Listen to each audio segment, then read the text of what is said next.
So, James, a lot to digest here. International growth flat across 3 quarters in a row now. $2 billion in stock-based compensation. You've been very positive on Snap. What went wrong here? Yeah, we've been positive. We have been giving them the benefit of the doubt. I will say, look, the user number, I think, was okay. The issue there is not so much. I think the bigger concern is on the monetization side. ARPU did fall 15% sequentially to 90 cents. That is where the street was, but you did want to see outperformance as far as that metric is concerned. And you put that together, you get to a revenue number of 150 million, 7 million below consensus. And I think coming out of the gate, the issue coming into this quarter was the fact that you had a very difficult setup where expectations were sky high and the bias was incredibly toward the downside. So it really was a difficult performance for the company to meet. Well, we've been listening in on the earnings call. Evan Spiegel, the CEO, has been speaking. He had this today to say. Take a listen about ad revenue. We made significant progress in automating our advertising business this quarter, with more than 20% of Snap ad impressions delivered programmatically through our API. Automating our ads platform means that advertisers get better pricing, our community sees better ads, and we are able to make more money per impression. Now, James, as we know, Facebook has basically lifted Snapchat stories and spread it across all the platforms, from Facebook to Instagram to WhatsApp to Messenger. Snapchat stories are critical. This is where they display their ads. How concerned are you about the competition? Not so much yet. I mean, look, the users are growing at a healthy rate.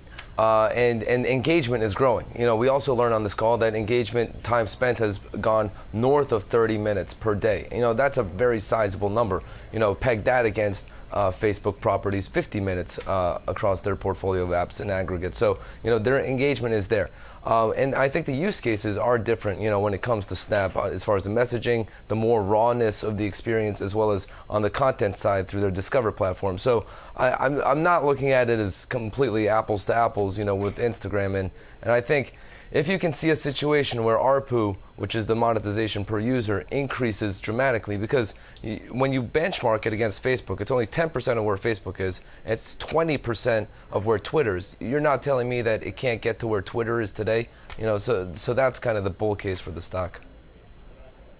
James, it's Caroline Hyde in Boston. Great to have you with us. I remember the day that you came out with a buy recommendation. You were one of the first to do so. $25 a share, still seeming reasonable to you, despite the fact that we're plumbing, well, back to the depths of when the IPO priced at $17. I'm inclined to say it is right now, you know, just based on looking at the initial numbers and hearing what I am on the call as it relates to the user growth and it relates to the time spent. Monetization is a question that we need to drill a little bit further on. You know, it's unfortunate that we're not getting any more clarity quantitatively on the financial outlook as we look into 2Q and for the year. They're kind of pinning that on our growth is going to be stemming from the timing of our product rollouts. So a lot of questions. There's a lot more explaining to do that, you know, we would like to see, but at least, you know, the users and the engagement are going in the right direction. So still giving them benefit of the doubt, as you said at the start of the call. I just want to ask more broadly a question about IPOs and how this reflects on it, because Axios, we've already heard from Dan Primark saying this could cause a bit of a cloud around IPOs, internet-based IPOs going forward. Does this make perhaps the IPO pipeline a little bit more worrying when we see this sort of first quarter revenue numbers coming out? Yeah, I mean, slightly. I mean, look, the IPO itself was a success. I think you can argue that. I think the issue was, I mean, it's interesting because the expectations just got so high with the sentiment so negative. You know, the most bearish people on the stock had the highest estimates. And when you talk to the buy-side community, that was the case as well.